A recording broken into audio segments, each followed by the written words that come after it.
Hi everyone, Chris here, back with the follow-up video with that Chinese laptop that I bought, the one with the 16.1-inch 144Hz screen, GTX 1650 GPU, and it comes with 8GB of RAM, 256GB of storage, which is a Samsung PM981, which is a fast one, which is good.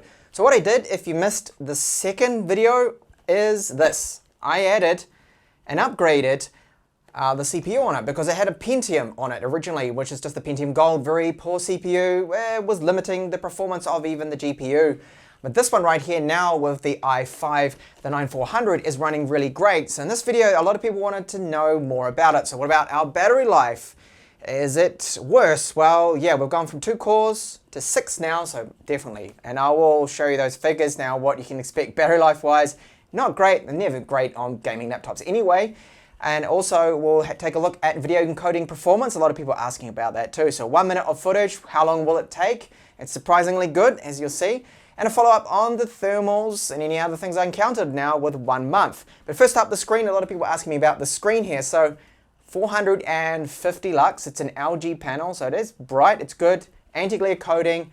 It has an sRGB of 98%, Adobe of 62%.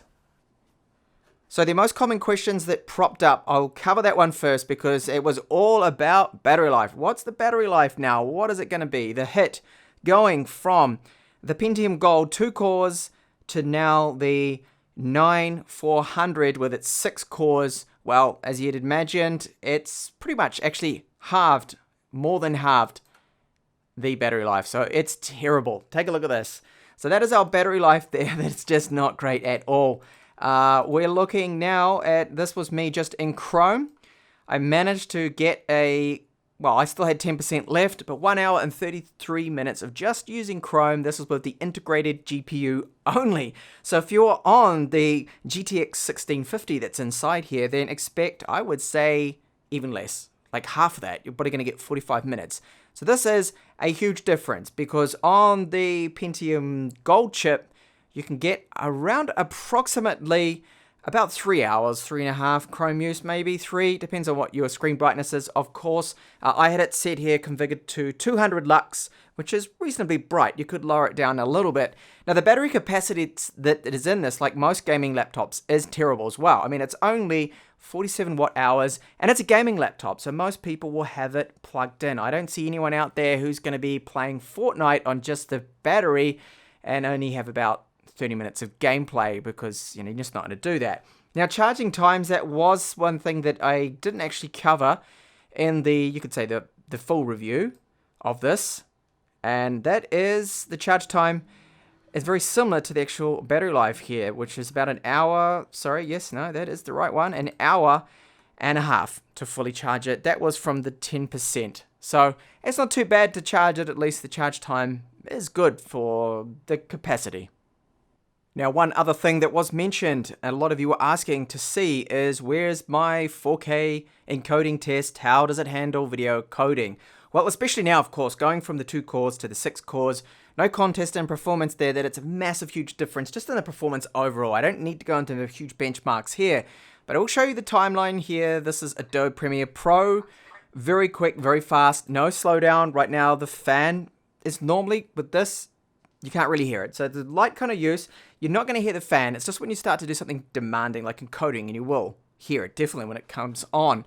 So going over now into export, I will check the time now. And what I'm going to do here is set it like all my other tests I've done on previous laptops. So the YouTube 4K preset. All right, so it's 1 minute of footage right here. I'm going to hit the timer. I'll just hit start now and then straight here on export. Yeah, there's about a 2-second delay. Let's see how long it takes to do this. So the fans are absolutely screaming at the moment. They're on the maximum, I think. It's quite loud. And it looks like it's going to be under 1 minute. When this disappears, I'll hit pause. So yeah, under 1 minute. That is very good. And that's actually marginally faster than the older generation of mobile processors. For example, the 8750H. And then the other question that popped up, that was in fact just covered the comments really, was Fortnite, show Fortnite gameplay. Can you run at 144 Hz with reasonable settings? So that's what we're going to test here now because we want to take advantage of that 144 Hz refresh rate. So can we put VSync on and low settings, and will it run and be stable there? And that makes this at least worthy gaming kind of system for that. Even though it's got the GTX 1650, it's not actually a bad GPU when you take a look at the previous generation. It's a nice increase. I wanted to point out too, though, that I am running the latest drivers here, the latest that at least I can get using GeForce Experience at the time of this video. But let's take a quick look at the settings. So you can see right now 144 Hertz, and it will hold it right now on the low settings. So you set everything to low, and you put the VSync on, it will just be stable, steady, 144 Hertz. This, of course, wow, you actually just saw it dip down then. It lost 4 frames per second, but that is very rare.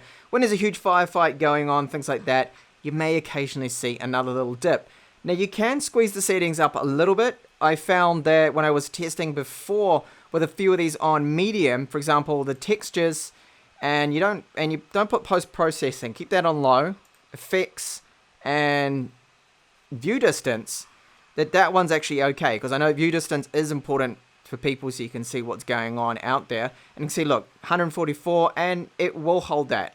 No problems, of course, with the upgraded CPU that I did put in. If you missed that video, then do check that one out for that. And you can see it shouldn't dip down at all, no matter really what you're doing. And I will test the view distance now, because I know there were a few comments saying, what about having the view distance set on Epic, maximum? And of course this is set to the display resolution matching, so the 1080p.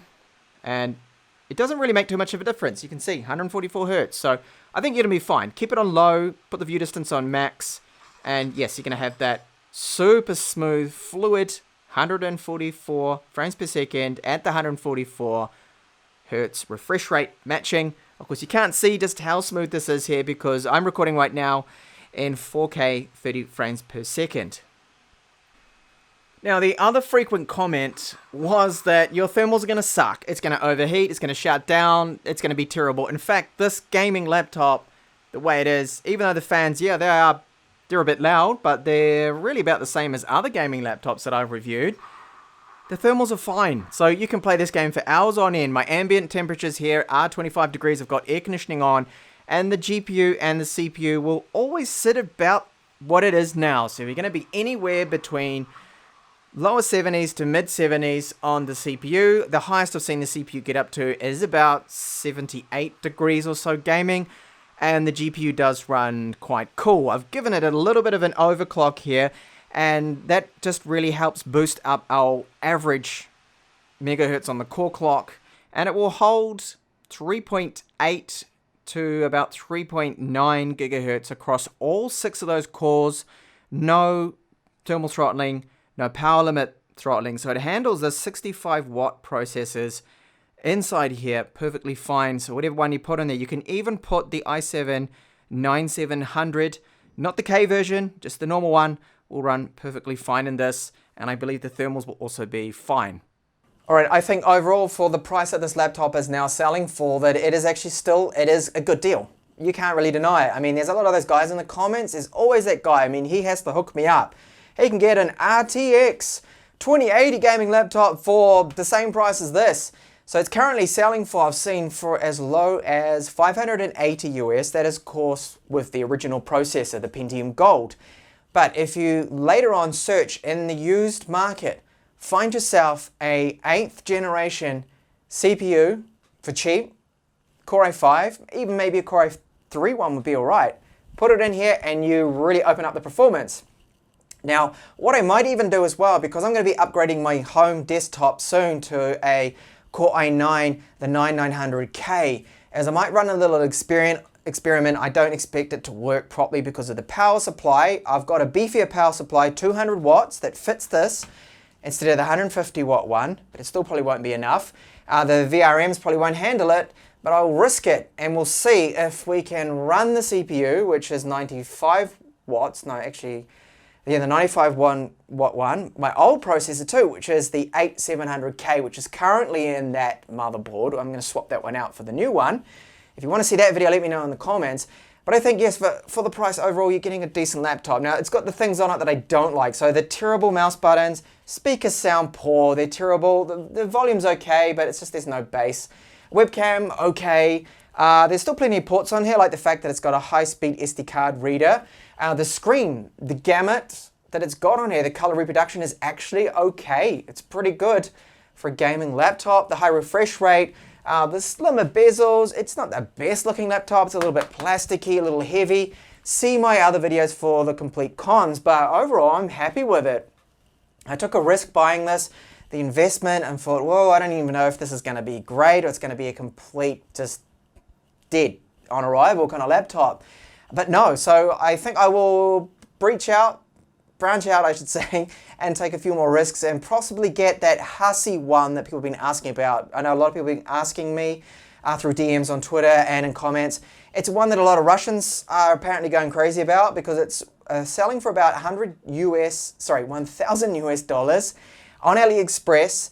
It has an RTX 2060 with the 9th gen Core i7 8750H. So it's pretty good spec with 8 gigabytes of RAM, PCI SSD, or maybe I think it's just a SATA 3 SSD. It has a 120Hz screen, 17.3-inch laptop, so a little bit bigger of course, and apparently the cooling's really good on it too, so it might be worth a look as just these ones that are risky, but they turn out to be a bargain like this. So really, I think this is for people out there that don't mind its current performance with the original chip in there, but you always plan to upgrade it, and it's so great having the upgradable CPU, the wireless as well. Everything's upgradable in here apart from, of course, the GPU. And speaking of which, this GPU, it looks like this exact same model, it's basically a Clevo, is going to be coming with another brand, Shinobu or Shine-Lu or something it's called in China, and they're going to have the GTX 1660 Ti. They're going to have also the RTX 2060. So if you want more power, and then you can add a 8700 Core i7 to it, you can get yourself a very decent, powerful laptop for, I think, a decent price.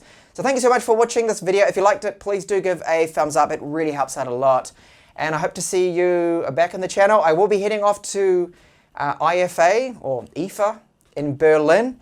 So I hope to see you with some of that footage in the channel too as well. But I'll be back with more laptops because I've got a laptop coming from Lenovo. Also, I will probably be checking out the Mi Gaming laptop, the latest 2019 edition. So I hope to see you then. Bye for now.